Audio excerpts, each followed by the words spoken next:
So this is my miniature called Himalayan Garden, and this miniature won Best Miniature at AQS in 2009. And I decided to keep it because it was really my favorite little quilt. And one of the different things about this is I was challenging myself, how small of a circle can I applique? So all the little circles on there are stitched around. And the other tricky part was I wanted just a tiny little edge around the outside. So I finished the quilt by the knife edge technique where you fold the front and the back together and stitch it by hand. And then I couched pearl cotton around the edge with a little zigzag stitch because I just wanted that little line of red to show. Some of the little tiny lines are done with just thread work, free motion thread work. I stitch down and then go back over it. And this does have embellishment in the background. It's kind of subtle because I matched the thread kind of to the color of the background. If I'm stitching cotton, I usually use cotton thread, just average weight cotton thread. But now that I'm doing a lot more of the silk fabrics, I use silk threads for the applique and for the quilting. There's two brands of silk threads, YLI and Superior, and they're both great. I have a drawer in the card, so I think I have all the colors. And that's how I pick what's the best color match. But it's my little palette. I have two drawers full of thread. So this is my little miniature called Happy Halloween. And I made this as a gift for one of our little quilting group friends who loves Halloween. So when I drew her name in our gift exchange, I said, okay, I need to make Connie a Halloween miniature. And I had so much fun. I loved finding Halloween-themed fabric, and I could cut out the little motifs, the candy corn and the little cat heads. And, and there's a nice little trim around the outside, a little embellished background. If you don't feel that comfortable drawing things, that's a tip. You could look at fabric and look at the little individual motifs, and there's a technique called embroidery pairs that you're cutting those motifs out and we fuse them and then stitch them down. And little bats, there's some little bats in there. A little magical potion. I know some of my scrapbooking friends have those fancy machines that cut everything out. You can do fabric that way too, but I like the process. I like the whole process. I like tracing the fusible and fusing it and cutting it out, and using my little tweezers to put things in position.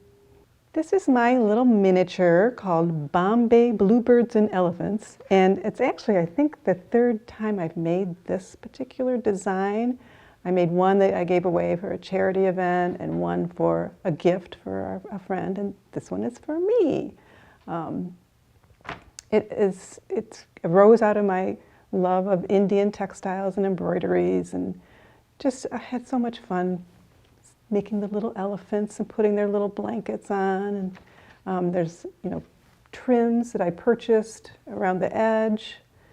I will talk about kind of my method of working on miniatures. All of these little miniatures start with a drawing, and I use a fusible raw edge technique for applique. This one is not silk. I use a lot of silk. This one's cotton fabric. And I do like to use good light, a little magnifier for when I'm cutting out the pieces, just because it helps rest your eyes a little bit if they can see easier.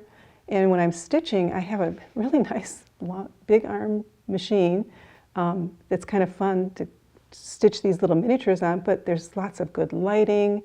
There's nothing impeding as I'm going around the applique and when I'm quilting. So this one, the center square, I did separate. And if you look close, I've embellished the background with some straight line stitching. Then I fuse the applique on, do the stitching, then do the next border, add that on, stitch, and then the final border, and then the edge.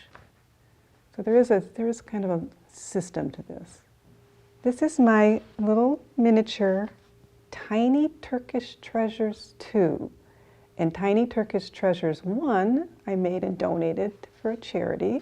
So I needed to make another one for myself. I designed it after I made my big quilt Turkish Treasures. So some of the motifs are similar to what are in the big quilt. It's silk fabric, some stitched embellished backgrounds, little trim around the edge. And the trim on this, I was so excited to find just the perfect scale of trim. That's a problem with trims, and that's why, first we collected fabric, then we collected thread, now I collect trims. So wherever I see them, I'm always on the lookout because it's hard to find that small scale that would be perfect for miniatures. So I was happy to find that for this one. When I first started making miniatures, some of them I would now look at them and think, those really are just a small quilt. It's like one block. So the idea is it's scaled down, and if you saw a picture of it, you wouldn't really know if it was a big quilt or a small quilt. So that is something that you keep in mind. Experience the joy of freedom. Wi-Fi now connects the B790 Pro directly to Bernina Embroidery Software 9 to transfer embroidery designs, or connect to the Bernina Stitch Out app. You can monitor embroidery progress and thread colors remotely and receive notifications when your attention is needed.